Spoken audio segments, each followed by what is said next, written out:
I have written another article for Beijing Review. This one is titled Japan Eagerly Fills Role as US's East Asia Ukraine.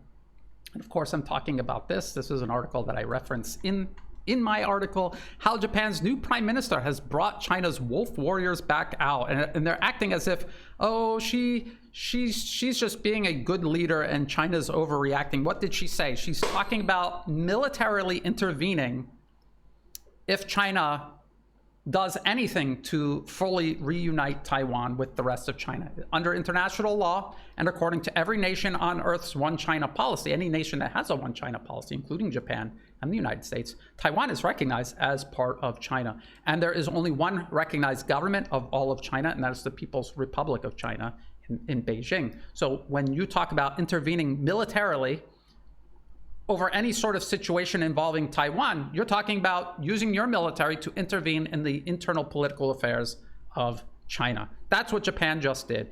And I don't know why, but I see so many Russian and Chinese sources and journalists and analysts trying to make this out as if Japan is just doing this on their own.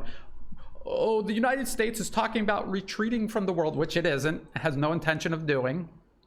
And so all of these nations, they don't know where their future lies, so they're acting out. They have to be big and aggressive to assert themselves, because the U.S. won't be there anymore. As far as I know, there's still tens of thousands of U.S. troops all over Japan, and the military footprint just continues to grow across the entire region. So I don't know where they get this. I think it's part of this delusion of wanting to believe that the Trump administration is somehow changing things when it's obviously only accelerating all of the horrible things the U.S. has been doing for decades, as the Biden administration did, and as the Obama administration had done before the first Trump administration. So let me read through this article, and I will make it abundantly clear that this is the U.S. using Japan as a proxy to pursue its ongoing decade-spanning agenda to encircle and contain China, and to do to China what has already done and continues to do to Russia, using Ukraine as a proxy. So let me start reading this article, and I will go through all of it. The recent diplomatic crisis sparked by Japan's Prime Minister, Sanai Takaichi, over the issue of Taiwan is not an isolated or spontaneous incident. Again, zoom out and look at the big picture and the pattern that has been established by decades of U.S. foreign policy.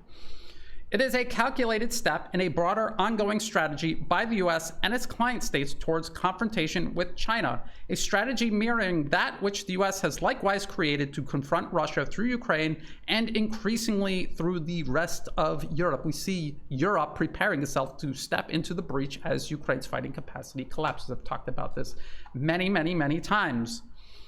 Prime Minister Takaichi told Japan's parliament in early November that a Chinese attack on Taiwan, Taiwan being part of China, which lies just 60 miles, 100 kilometers from Japanese territory, would count as a situation threatening Japan's survival. In what shape, form, or matter? Never explained. And could trigger a military response from Tokyo, CNN would report. And of course, Japan does nothing militarily without the say-so of the United States. I used to be a U.S. Marine stationed in Japan, and I watched how the United States dictated terms to their supposed hosts. They were in charge, and Japan was subordinate in their own territory, in their own country.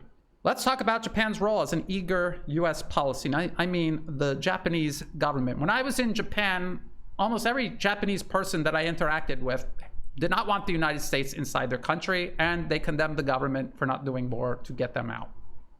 So let's make sure we're blaming the government instead of the people. And that goes for, when I say America, I'm talking about Washington and Wall Street. I'm not talking about 300 million ordinary Americans who are among the victims of U.S. foreign and domestic policy. The true significance of the Japanese Prime Minister's statements lie in their synchronization with a radical, rapid shift in Japan's defense and security policy, a policy that has been imposed upon it by the U.S. in the same manner in which it has imposed on both Ukraine and the rest of Europe vis-a-vis Russia, as laid out by U.S. Secretary of War Pete Hegseth in a February 2025 directive delivered to Europe in Brussels. We all remember this. I've gone over it many times. This was Secretary Hegseth telling Europe that they're going to ramp up military industrial production. They're going to double down on support for Ukraine. They will prepare European troops to move into Ukraine, and all of this to create what is essentially a Minsk 3.0 framework, even though he goes out of his way to say it's not Minsk 3.0, but objectively listening to everything he was saying, it is Minsk 3.0 and even beyond. That's what he was telling Europe to prepare itself to do, to take your 2% of your GDP spent on defense and on NATO, ramp it up to 5%. So now we see Japan doing the exact same thing, all the way on the other side of the planet, but they're doing the exact same thing because they spontaneously thought they would just do the same thing on their own accord, because the US is telling them to. Of course, it's the US telling them to do so. For Japan in particular, this means transitioning away from its post-World War II pacifism into a formidable, offensively capable regional military power, serving as a component of US's containment architecture.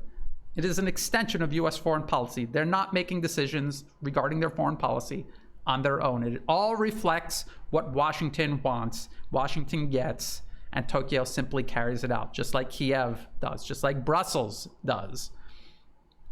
It is a shift a previously neutral Ukraine has already made, with catastrophic consequences for both itself and the rest of Europe, and one that portends similar consequences for Japan. We remember that Ukraine, originally enshrined in its constitution, said that it must remain neutral, cannot lean too far west or east. It's neutral. It will not have nuclear weapons. It will not allow the militaries of any other country into its territory. It will stay neutral. And it abandoned that neutrality when the US politically captured it in 2014 and installed a client regime that tore up that neutrality because it did not suit US purposes. Suits US purposes, and we can watch as the war in Ukraine unfolds. It demonstrably so is costing Ukraine everything, including possibly its own self-preservation. In October 2025, this article here, Japan's new premier pledges early boost of defense spending, proactive fiscal policy. It almost sounds exactly like what Secretary Hegseth told Europe to do, and then Europe eagerly, obediently did. And now Japan is doing likewise. So it reported that Japan's new prime minister pledged an early boost to defense spending with a proactive fiscal policy. This was quantified when DW, in this article right here, it was quantified as 2%. And so this is matching what Europe was forced to uphold 2% of their GDP on defense, and then it went from 2% to 5%. And as I mentioned in the article, it's targeting 2% military spending per the GDP by March 2026, aligning with NATO's baseline spending requirements and signaling Japan's further integration into a global US-led military bloc. Doesn't matter that NATO is over there and the Quad or whatever else the US is calling it these days over there. It's all part of one gigantic global encirclement and containment architecture the US is constructing using all of these proxies that is politically captured. And it is very likely that this 2% increase is merely an incremental step toward much greater spending in the near future, likely to follow Europe's now 5% commitment to defense spending as demanded by Secretary Hegseth in 2025. President Trump said 5%, and I agree. Remember Secretary Hegseth saying something to that effect. And that's what Japan will do. They cannot go from where they are now to 5% because there will be public backlash. But if they do it 2% and they back it up with, these provocative actions that are supposed to provoke China and then rile up any nationalist sentiment in Japan, that will help them justify 2%. And then they'll come up with another provocation and pretext to justify 5%, which is exactly how Europe is selling it to their population. Oh, the US is going to abandon us to Russia. We have to raise it to 5%. And people, at least some people, go along with it. I don't know how long they can get away with that, but that's how they're doing it. That's this whole theater about some sort of split between the US and Europe. There is no split. The US politically captured the European Union decades ago. It runs their foreign policy. Their foreign policy clearly serves the US at the expense of their own interests. Look at Europe. Just look at Europe. It's obvious that they're not pursuing their own best interests.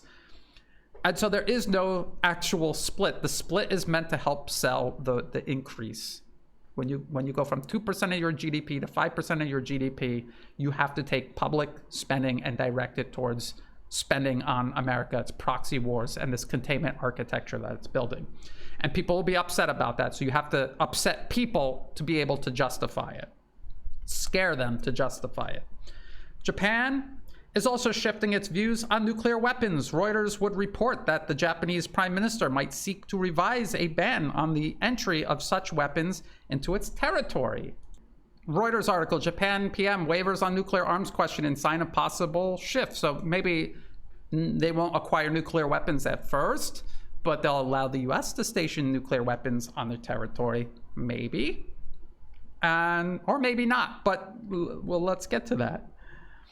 This again reflects similar rhetoric from Ukrainian President Vladimir Zelensky during the 2022 Munich Security Conference. This was before Russia began its special military operation, in which he threatened to void the Budapest Memorandum, which includes prohibitions on Ukraine acquiring nuclear weapons. So by saying, I'm going to scrap the Budapest Memorandum, you're implying that you're also going to scrap any restriction on acquiring nuclear weapons. So this just added to the provocations of Russia and further forced Russia's hand to intervene in Ukraine. Before this threat ran out of control to a scale where Russia would not be able to react and use its military power to neutralize. And you can see, even as they acted earlier rather than later, we're now 4 years on and the war is still raging.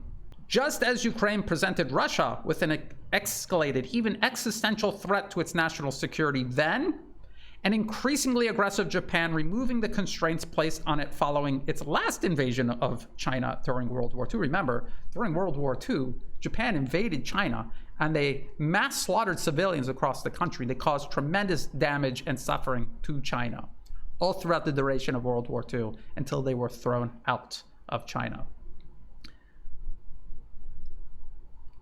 So this most recent provocation and these threats regarding nuclear weapons, this presents an escalating, even existential threat to China's national security today, just like Ukraine deliberately did so to Russia ahead of the special military operation. That is what Japan is now trying to do to China. And who is behind this? Who is going to ultimately benefit from this? Japan? No, not by any stretch of the imagination. They are already demonstrably suffering because of their subordination to the US and their inability to take a more natural course of action regarding China, which would be to cooperate with it. It's already its largest trade partner. In certain regards, China is their largest trade partner, and yet they have taken this belligerent stance towards China. And they are giving up peace and prosperity to do so. How does that serve their best interests? It doesn't. It only serves Washington's interests. With the US imposing similar policy on the Philippines, South Korea, and even on the island province of Taiwan, a united front against China is taking shape, analogous to what the US has shaped NATO into and is using it for today against Russia. You don't need to have an official treaty organization in the Asia-Pacific region to stitch all of these captured client regimes together and use them against China. The US is already doing it. Let's talk about extending Russia, extending China. I've talked about this very often. The 2019 RAND Corporation paper, Extending Russia, Competing from Advantageous Ground. All of these measures, economic and geopolitical, all based on strangling Russia's economy, all based on fighting Russia by proxy, all along its periphery, not in any one specific point, but many points all along its periphery, to stretch it out, overextend it, and hopefully collapse it. Japan's increasingly aggressive posture fits into a much wider US strategy for the region, just as Ukraine's abandonment of neutrality served a much wider US strategy in Europe, again, at the complete cost of Ukraine's own interests. Remember that, and Europe's interests, for a matter of fact. A 2019 RAND Corporation paper titled Extending Russia prescribed using proxies to impose conflicts along Russia's periphery in multiple locations in Ukraine, in Belarus, in the South Caucasus region, even in Syria, Central Asia, Moldova, all of these places. placing economic and political pressure, even military pressure, I would say, upon Russia itself, all aimed at isolating and degrading Russia and eventually precipitating a Soviet Union-style collapse. That is what that paper is laying out. And they have a very similar policy that they are using against China along the same lines. In a similar manner, the US is preparing a regional front of proxies in Asia Pacific to play a variety of roles in confronting and containing China across a number of locations, enhancing the US's own military presence in the region, and to provide a front line the US can support and operate safely behind during any potential conflict, exactly like what it's doing with its proxy war against Russia in Ukraine. The US is essentially waging war against Russia. It's just doing it through Ukraine. It is using its own assets safely behind the front lines to support everything that it is doing through Ukraine to Russia. And it is planning to do the exact same thing here in the Asia Pacific region to China. In the 2018 Naval College paper, A Maritime Oil Blockade Against China, a plan is laid out to interdict China's energy imports at vital choke points beyond the reach of most of China's military capabilities. I've already done a video on this. This is the paper. Again, the link will be in the video description below. And if you scroll down, you will find a map right here. And they're showing the choke points. And if you, this was back in 2018. Today, you can see the US building up its military in most, if not all of these areas. They've shaped the US Marine Corps to rapidly deploy to areas where they might not right now have access to, but during a conflict, they may force, say, Indonesia to allow the US Marine Corps to move to these areas and then impose these areas as choke points to Chinese maritime shipping. And of course, I've also in a previous article and video, I talked about how China is using the Belt and Road Initiative, a pipeline going through Myanmar, how they have terrorists in Myanmar attacking it. And there's likewise one going from China through Pakistan to the ocean, and they have armed terrorists attacking that one as well. Even in Thailand, there's a high-speed rail line being built to connect to one already in operation in Laos to connect Southeast Asia to China. And they have US-backed opposition groups demanding that that be canceled and working day and night to try to slow it down and even stop it. So this paper, A Maritime Oil Blockade Against China, again, published in 2018, they were talking all about all of the problems to imposing this blockade. And people think, well, there's too many problems, they can't do it, so that's that. No, from 2018 till now, they have gone through every single obstacle and they have found ways to overcome them.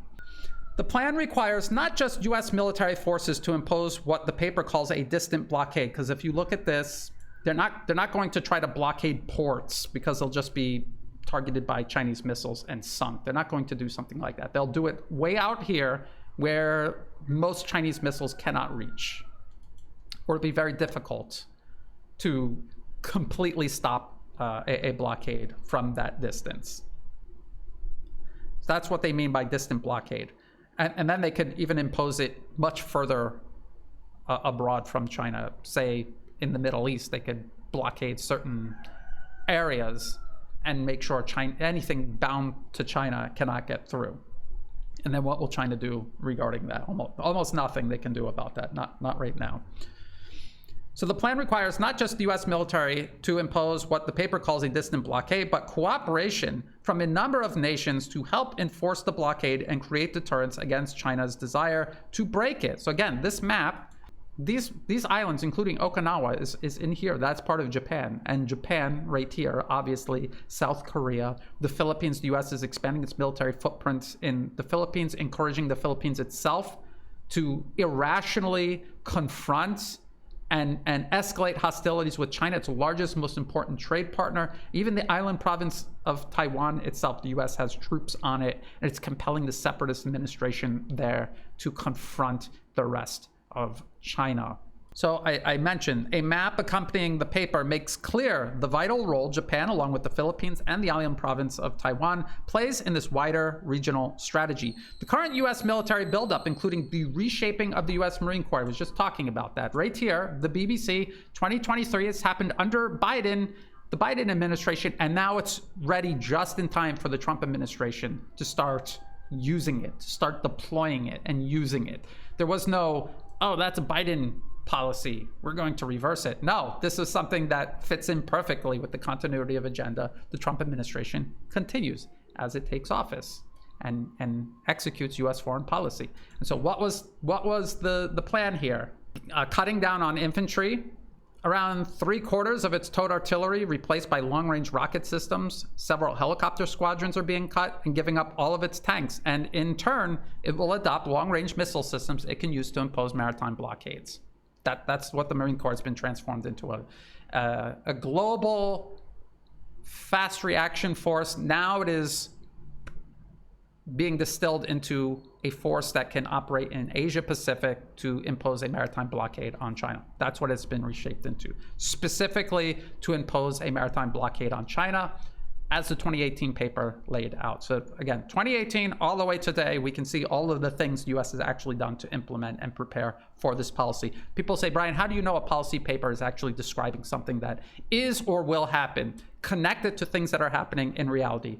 That happened in reality. The US Marine Corps was really reshaped to impose a maritime blockade on China. So when you see a paper talking about a maritime blockade, and then you see the US military completely reorganized in an unprecedented manner to impose a maritime blockade on China, that's probably something the US is seeking to do. Just, common sense. Again, real analysis isn't about what you want to happen and then using confirmation bias and cherry picking data points to build up a convincing argument to convince yourself and others that this is actually happening. It's facing reality no matter how bleak, following it wherever it takes you, no matter how uncomfortable it makes you along the way. That is what real analysis is all about. So the US military buildup, including the reshaping of the US Marine Corps into a strictly anti-shipping force to be deployed precisely along the choke points described in the 2018 paper I showed you in the map, along with the militarization of proxies like Japan, the island province of Taiwan, and the Philippines, demonstrate the 2018 paper is more than merely a proposal, just like the 2019 Rand Corporation paper. It is a framework the US has since set out to implement, with a remilitarized, aggressive Japan a key component of doing so. You're going to impose a maritime blockade on China. You need a obedient, aggressive Ukraine-style proxy. That's what you need Japan to become. So let's talk about Japan's focus on Taiwan. It's also not a coincidence. Also not something that just cropped up into the Prime Minister of Japan's mind and was blurted out. This is part of the US itself cutting away at its own one China policy, undermining China's sovereignty over Taiwan, and setting the stage for a conflict over the island province of Taiwan. The aggressive posturing by Japan, particularly regarding the island province of Taiwan, again, China's island province of Taiwan, takes place in parallel with an increasingly blatant US disregard for its own long-standing one China policy. Again, the US made this deal with China that it would recognize Taiwan as part of China, as part of a one China policy, and then ever since agreeing to that, they have been salami slicing at it into extinction, which is why you cannot make a deal with the United States. You cannot make a peace deal with the US because the US isn't interested in peace. The current interests driving everything that happens in Washington do not want peace. They want power and they want profit at the cost of everything else. And until that changes, and it isn't changing, it's not even close to changing, until that changes, nothing else can change. You cannot make peace with a nation driven by interests like this. So all they will do is tell you what you want to hear, get you to agree to what they want you to agree to, back down on things they want you to back down on, so that they can then incrementally advance their policy, which is still aimed at subordinating you to them as part of pursuing global primacy. The US State Department's own Office of the Historian hosts the original communique describing the one China policy. It's right here. This is the official, this is state.gov. Joint statement following discussions with leaders of the People's Republic of China, 1972. That is the one China policy. This is what the US side declared. The United States acknowledges that all Chinese on either side of the Taiwan Strait maintain there is but one China and that Taiwan is part of China. The United States government does not challenge that position. I see rabid, malicious liars always saying the US just acknowledges that that's China's position. And they ignore the fact that the US government also said it does not challenge that position.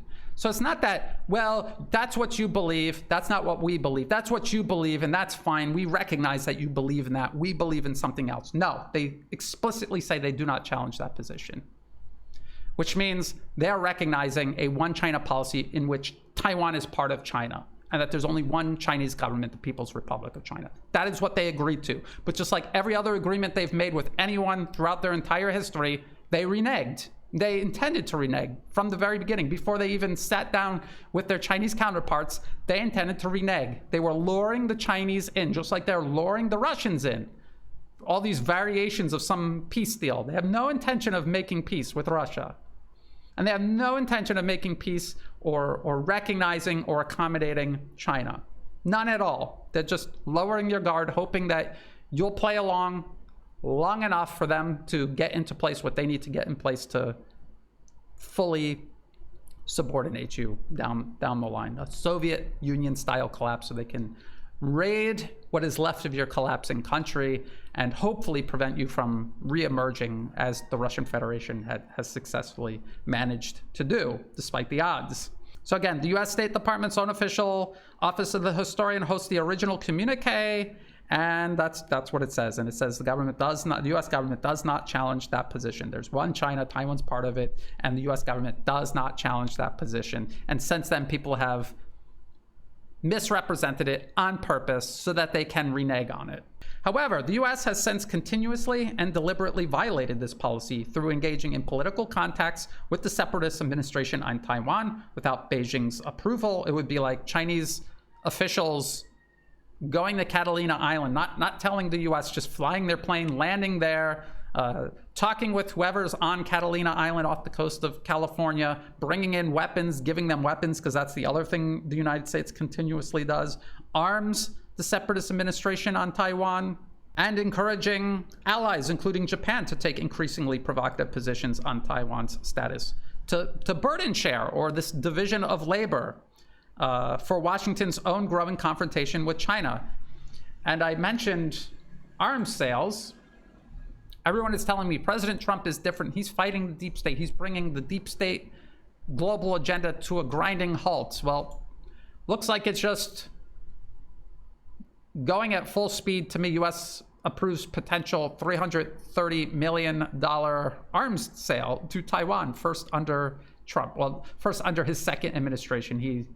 He sent billions of dollars of arms to Taiwan during his first administration, as did the Biden and Obama administrations. Of course, Angelo Giuliano, a friend and colleague of mine, pointed out to me recently that there's this huge backlog of what the US has sold all of these weapons to Taiwan, but it has not actually built them or sent them yet because its military industrial capacity is insufficient, and it's busy trying to wage this proxy war against Russia in Ukraine. It's also waging this war, direct and indirect war, against Iran all across the Middle East.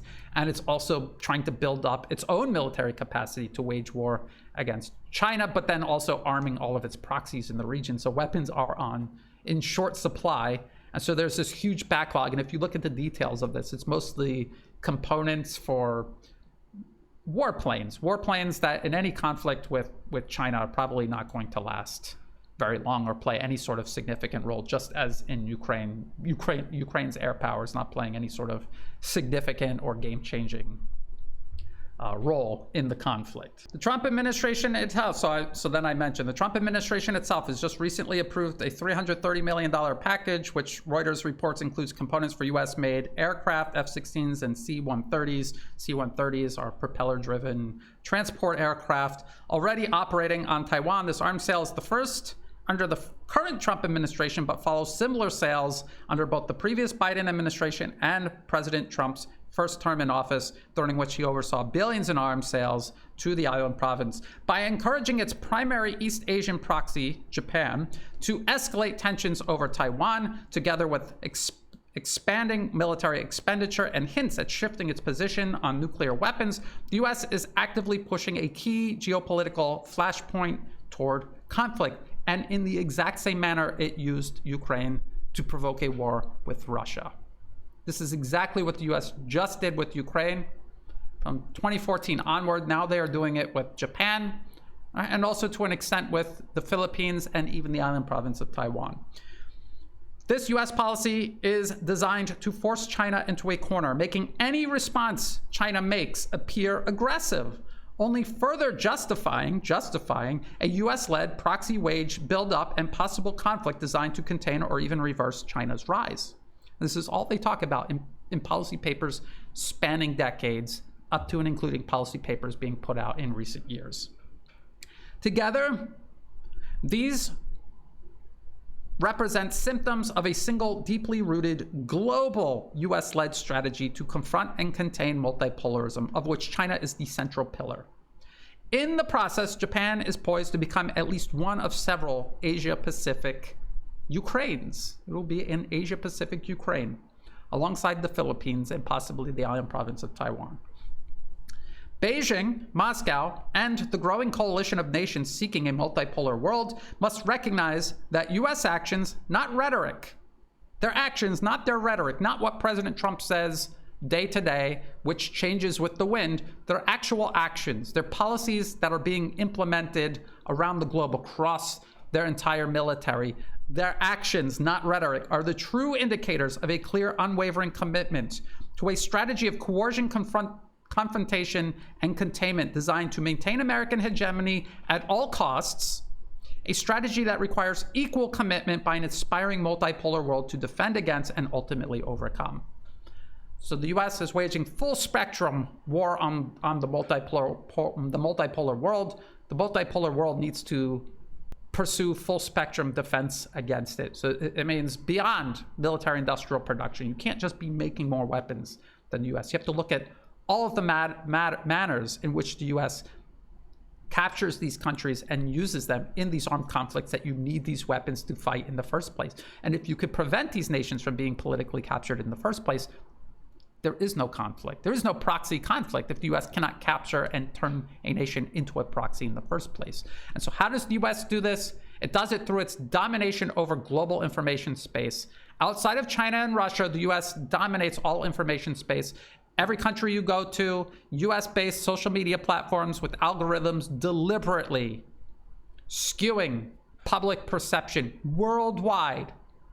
This is shaping entire populations, convincing them to work against their best interests rather than for them, allowing opposition groups the US is backing to become popular and then eventually work their way into power in these targeted countries, transforming these countries into US proxies that then pursue Washington's interests at their own expense, including at the expense of their own existence, as we see Ukraine doing right now.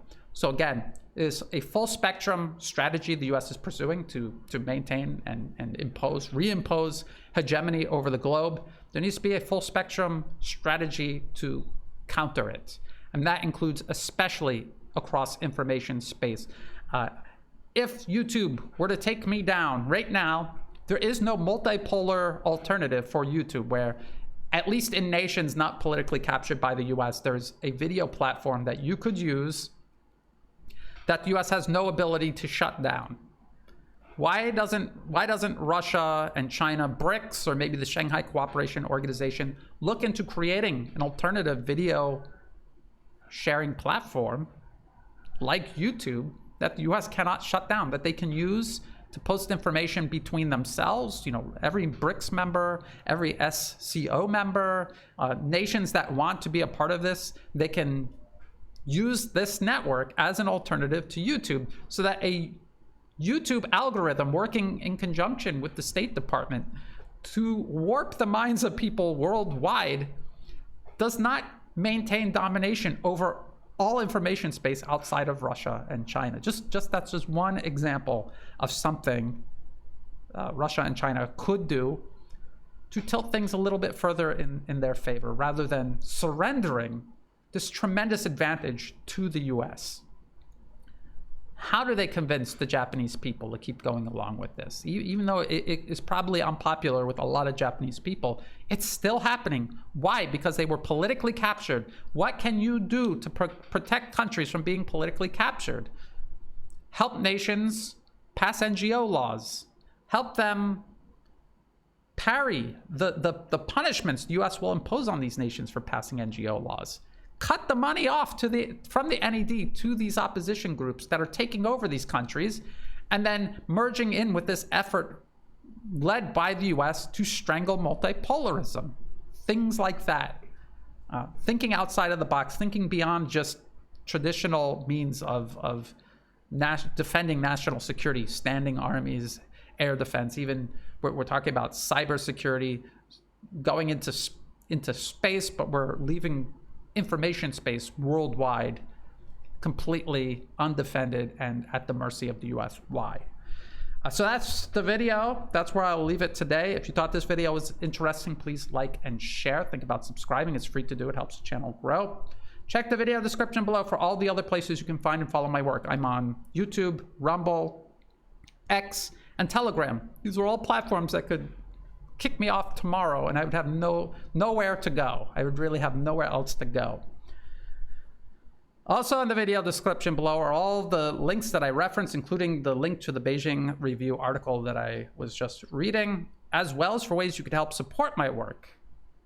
Do not monetize any of these social media platforms that my work appears on.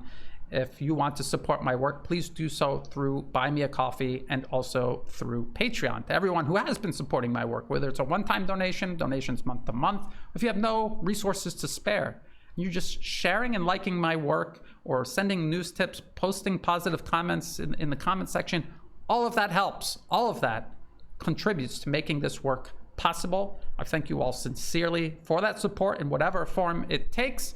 And as always, thank you for watching.